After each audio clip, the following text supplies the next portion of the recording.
Time now for our SNN commentary. News director Craig Burdick shares a view about the recent mail bombs and mass shooting. Even for someone who has spent his entire adult life working in this business, the news over the last few days has been brutal. A South Florida man arrested for sending out more than a dozen potentially explosive devices.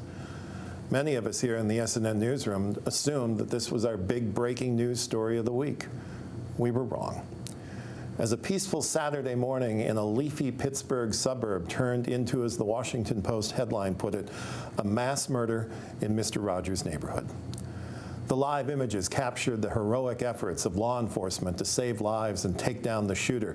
But you could tell from the looks on their faces and those of the reporters on scene, it was really bad.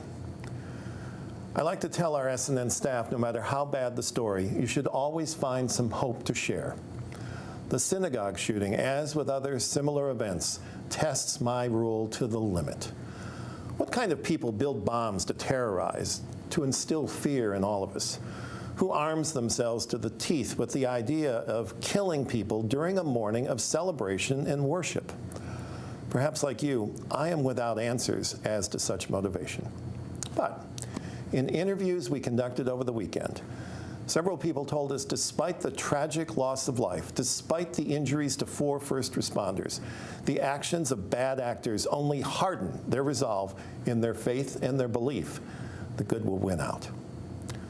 Our job is to deliver the news, and sometimes that's tough for both of us. But it helps just enough when we find people who can see past the horror and see hope. Thank you. That's how we view things this week. I'm Craig Burdick. Thanks for watching SNN, the Suncoast News Network.